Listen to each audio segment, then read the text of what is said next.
This session of Scanner School is sponsored by our new training course, An Introduction to SDR, or Software Defined Radios.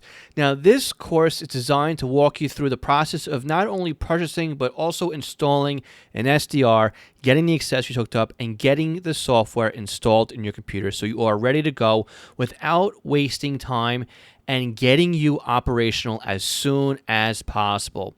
We'll teach you how to not only set up the hardware so you can get analog reception, but also P25, DMR, NXDN, and trunking, all again with simple to use hardware and your existing computer setup. So for more information about this introduction to SDR training, please visit our website at scannerschool.com/courses. Welcome to The Scanner School, a podcast dedicated to the scanner radio hobby. Class is about to begin. Here is your host, Phil Lichtenberger. Welcome to Scanner School. My name is Phil Lichtenberger. If this is the first time you listen to this podcast, let me say welcome. Welcome to Scanner School. This podcast is here to teach you everything you need to know about the scanner radio hobby. If you've been listening for a while, I want to say welcome back and thanks for joining us again. This session is about how to buy a scanner radio that's going to work for your area. Not which scanner model to buy, but just how to find the right one. This is more of a newbie topic, so for anybody who's just getting into the hobby or is looking to graduate from maybe listening from Broadcastify and getting your own equipment, or maybe you want to upgrade your equipment, this is the right podcast for you. I see this question asked time and time again on websites like Radio Reference, also in forums online. There's plenty of scanner radio forums. In fact, we have our own at scannerschool.com/Facebook group. And I wanted to kind of take a few minutes here and address it. We'll go through things really quick here, and hopefully this gets you on the right path to learning how to pick up the right scanner radio for you. Now, before we get there, I also want to remind you that I do have a consulting call that I give out, and you can win a free consulting call from me just by going to scannerschool.com/ask. And if you use the voicemail number or a speak pipe link to submit your question, you'll be in the running for a free consulting call. Now, last month, Ty won the consulting call, and you'll actually hear that call next week on Scanner School. So take a listen to that next week when it comes out. But again, if you want to ask me a question, you go to scannerschool.com/ask. You can also use the speak pipe link there or by calling us at 516-308-2885. Now, we also have a way for you to email us your question, but the consulting call contest is really open for those who submit their questions via verbally, either the speak pipe or a voicemail number. So again, for that call, you can go to scannerschool.com/ask, and the next Ask Scanner School will air the first week of August. So as I said in the intro, this is a question I see quite often, either on Radio Reference or on Facebook groups and those kinds of things. And I figured I would address it here. Now, again, this is not what scanner to buy. This is basically how to find the correct scanner for your location. If you're looking for the scanners to buy, again, they kind of change. Things come into and out of the market. My last one I did was the 2018 Holiday Buyer's Guide, which is found at scannerschool.com/session 49. And the 2019 version is scheduled to be released in session 99. So if you listen to this in the future after Thanksgiving of 2018, it looks like scannerschool.com/session 99 will be your session for the 2019 Buyer's Guide. So one thing you have to look at, though, is what type of scanner are you looking for? Do you need one that does analog only? Do you need something that's at P25, NXDN, DMR? Maybe you need something that's pro voice, or maybe due to local laws or even encryption, there's really nothing to listen to in your area. So the best source of information for this kind of research would just be to go to Radio Reference. You have forums, Wiki, and the database all at Radio Reference at your disposal, and those three together will really help you nail out what type of scanner would be best for your situation. Now, again, all the session notes are online at scannerschool.com/session 83. So all the links we talk about here will be there. And I do plan on eventually creating a YouTube video on how to do this. So we'll also link to that YouTube video in the session notes once it becomes available. I haven't recorded that just yet, but this is definitely a topic I have on my YouTube timeline. So the first thing you want to do is you want to go to radioreference.com/apps, that's APPS/DB. So basically, it's applications and database. Again, it's radioreference.com/apps/DB. And you'll notice if you're in the United States, you'll see a nice little map of the U.S. on the left-hand side of the screen. If you're outside the United States, though, you still have options here. On the right-hand side, though, you'll see a drop-down list, and you can pick the country that you live in. And once you pick the country you live in, you'll be able to then look at the territory or the province that it is that you live in. So again, we're going to talk from a U.S. base here, only because it's what I'm most familiar with. It's what I use all the time. Again, I have used other countries such as Australia and Canada to look up information, but for now, we're going to stick with just basically primarily for the U.S. as far as description goes, but you can still follow along basically when it comes to outside of the U.S. Again, for all my listeners that are in Canada, New Zealand, or Australia, which I think are my top 3 beyond the United States, a nice little shout out to all you guys who are rounding out my top 4 for downloads. So after you pick out your country, you're going to have 2 paths you can go down here. You can either go into where you're located, which again would be the county in the United States, or the state and then the county in the U.S., or you can look at your nationwide frequencies. Now, when you dig into the nationwide frequencies, if you're interested in those, you could, again, that'll kind of guide you into what type of scanner you might also need. But again, just to get started quick and dirty, you may just want to look at your local stuff and then backtrack into the nationwide stuff to see if there's additional stuff in there you might be of interest or might be of interest to you. I think it's the right way to say that one. So again, for the most of us, and just to get started here, we're going to dig right down into what you can hear in your own backyard. So again, we're going to drill down in your area by picking the state or the territory, the province you live in. Once you're there, you'll take a look and you'll go into the statewide systems that are located on the right-hand side. So the statewide systems basically would be for the railroads, maybe state police, maybe a state park service, some kind of aviation that covers the area, and those kinds of things. So again, don't dismiss or go down the tier too quickly, because again, you do have some nationwide frequencies when you first start off. As you drill down, you're going to see some statewide frequencies as well that you can go into. And then again, we're going to dive into the county, which again is basically the area that you would live into. Again, maybe it's considered the township or the parish too, depending on how you break things up. On Radio Reference, they go by county. Where I live, we talk county, so that's the way I'm also going to describe it going forward. So when you're in the county, you're going to basically find the countywide frequencies as a list. You may also find some municipalities, and then you might see things broken down differently as well, whereas you have businesses, amateur radio, maybe sometimes too the fire departments are all broken down differently. Again, in my neck of the woods, the way we have our county set up is that you have the county fire, then you have fires broken down by crossband repeaters, then you have fire broken down by battalion or by division, depending on which county you are in.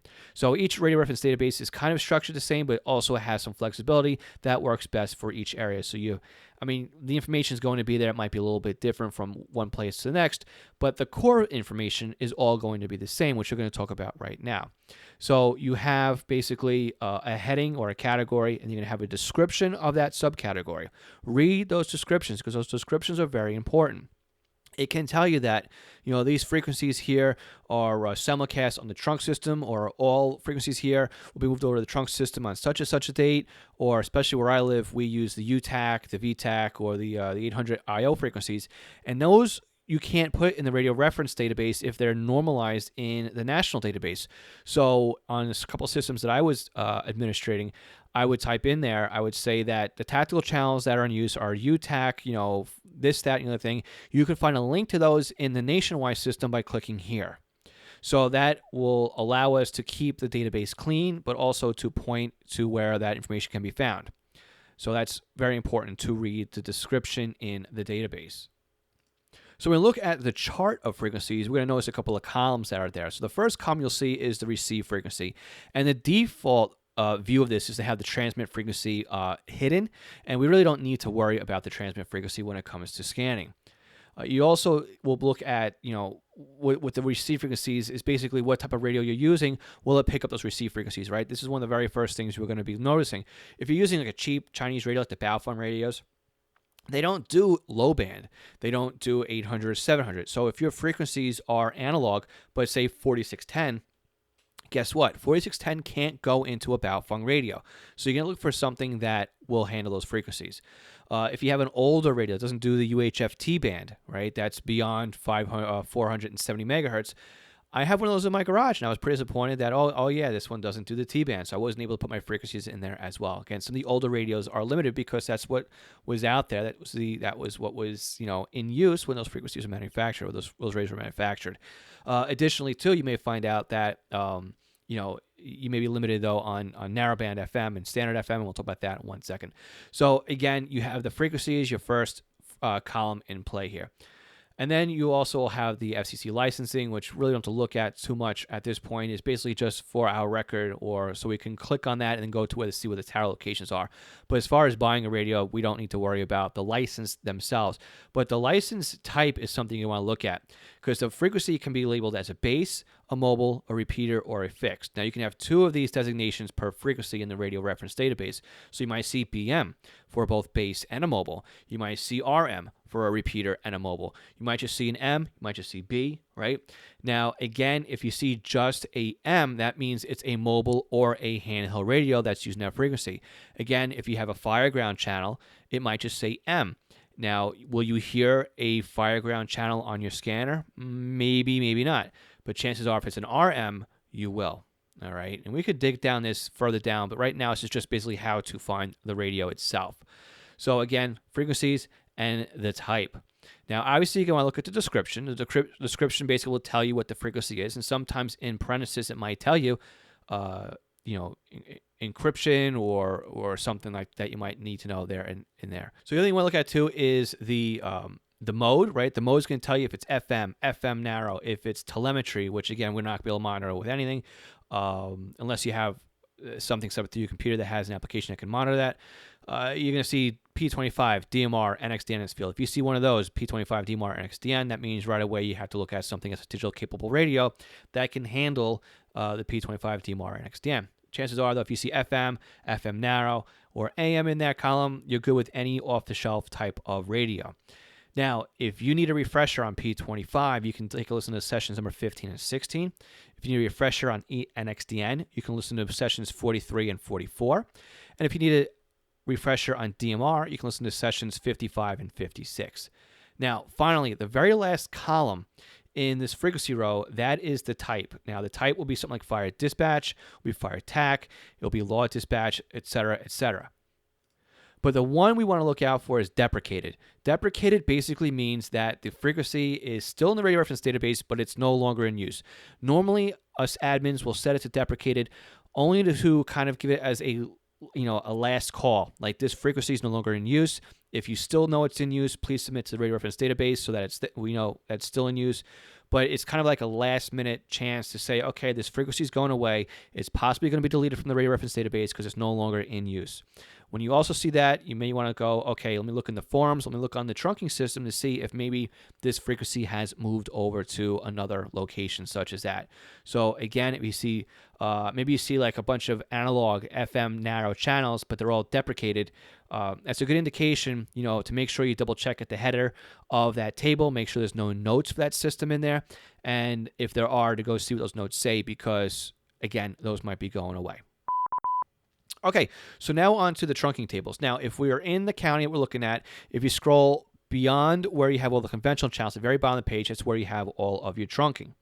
So what kind of systems could there be in your area? Well, if you see LTR passport, you can stop right there. That system can't be monitored from a scanner, so right away you can't go in there. But if you have something like EDAX, Motorola Type 1, Type 2, or LTR standard, then any Type 3 trunk tracker radio will work for you. And we'll put a little asterisk on this one, because if you see Pro Voice, or you go into the EDAX system and you see digital, well, then you're going to need a Pro Voice type of scanner.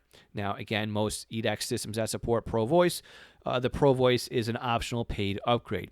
Likewise, if you have a Motorola Type 2 system and you dig into there and you see any digital talk groups in there, and I'll tell you in a second how to find those, you're going to need a P25, at least a P25 Phase 1 scanner in order to pick up those talk groups.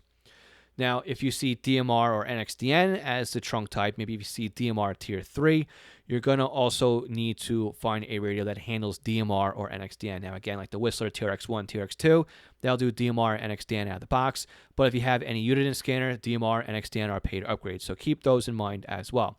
Now, those paid upgrades are normally for the Phase 2 type of scanners as well. So digging into the trunk system. You crack one open, you take a look in there, and again, at the top of the page, you're going to see a bunch of frequencies. Those are your tower sites. Now, if you have a very small conventional system, you may only have one list of frequencies in there. But if you have a statewide system, you may have multiple transmitter sites per county, and that list can be very, very, very long. Now, eyeball it. See if you see anything there that says simulcast, especially when it comes to the P25 systems.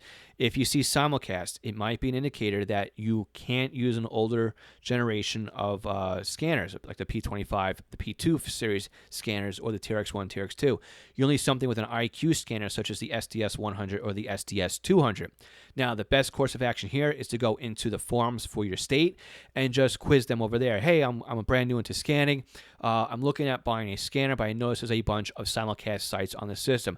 Are you guys able to use any P25 scanner, or should I invest in the SDS 100 or 200? Now, again, I understand that simulcast works best on those, but will these simulcast sites work well on the older type of scanners? That's all you have to ask, or maybe just look at the forums and find out. So again, I'll put that script into the show notes here so you can copy and paste it and ask your question that way as well. So as we are going through the frequencies and talk groups, right below that, you'll see the talk groups, and the talk groups have several columns as well. You'll see the talk group itself in digital mode. You'll see it in hex mode. Why are you going to see it in digital and hex? Well, scanners use digital, while two-way radios, and again, we talked about the dangers of two-way radios in the previous episode. The two-way radios use hex for programming. You also see a mode, A for analog, D for digital, T for TDMA. Now, again, when you're looking at a Pro Voice, when you're looking at an EDAC system or a Motorola Type 2, most likely you can see A for analog, but you might see some D for digital. And that's how you tell if you have digital talk groups on those types of systems. Now, if you're on a P25 system, you're most likely going to see Ds. But if you see a couple of T's in there, T for Tango or T for TDMA, that means you have phase 2 on that system, and you'll need a phase 2 capable scanner. Now, one last thing you want to look at in that column is E. E stands for encryption. A capital E means full-time encryption. A lowercase e means partial encryption, meaning the encryption could be turned off and on as needed. So if you see a capital D, capital E as the mode, that means it's a digital encrypted talk group. TE, TDMA, encrypted talk group. All right. So that would be how you figure out what you would use as well. So just like conventional, we have our description, we have the alpha tag, but again, we also have the very last column in there, which is the type.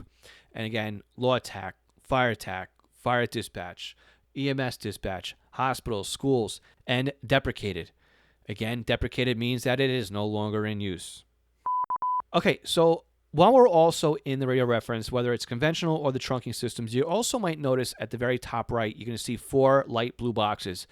And at the time of this recording, they are Discuss, Wiki, Watch, and Download. So if you want a shortcut to the forums for your state, you would just click on the Discuss icon, and now it'll take you over to the forums. Likewise, if you click on the Wiki, that's going to take you to the Wiki page for that particular system. That's could be good, could be bad. There could be nothing there. Nobody's ever populated a Wiki page for it, or it could be chock full of information. So why don't you go ahead too and also click on that Wiki page and find out what else might be in there. Now, again, Wiki is also great for finding out more about a scanner radio you're looking for.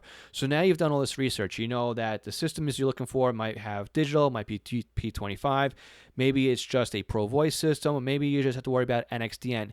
You can actually go into the Radio Reference Wiki, look at the radios that are in there, and find out if the radio you're interested will meet all of the criteria. Does it cover NXDN or Pro Voice? Is there a paid upgrade path to get to there? Will it work on such frequency bands?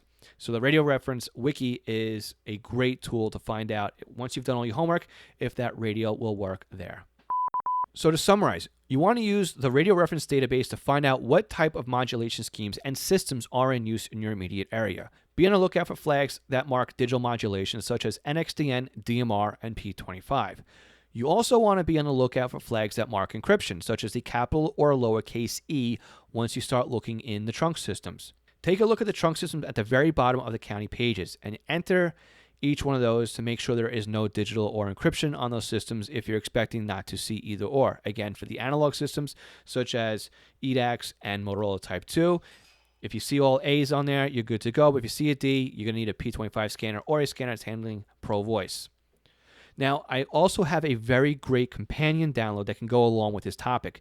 It's called The 5 Things That You Need to Know Before Buying Your First or Next Scanner Radio. Now, I'm going to put a link to that download in the session notes as well on scannerschool.com/session83. So now before we split, I also want to thank our continued Patreon supporters. Scott Vorder, Stephen Sheffield, Signals Everywhere, Craig Harper, Ken Newberry, Kenneth Fowler, William Arcan, Dan Glenn Bryden, Anthony Saggio, Raymond Hill, James Felling, MT Bono, and Mark Beebe. You can help support Scanner School as a Patreon or any other method, such as buying scanners from ScannerMaster, software from Butel, or even if you shop at Amazon, you can help support us by going to scannerschool.com/support. Now, don't forget, we need you to submit your questions for the very next Ask Scanner School. You can do so by going to scannerschool.com/ask, and if you ask your question using our phone number or SpeakPipe, you will be in running for a free consulting call. Next week, we will have our consulting call from Ty, who won last month's Ask Scanner School. Now, all session notes will be on our website at scannerschool.com/session83. Scanner School is copyright 2019 by Monitor Long Island Inc. My name is Phil Lichtenberger, and this is Scanner School. We teach you everything that you need to know about the scanner radio hobby. We will catch you all again next week, 73.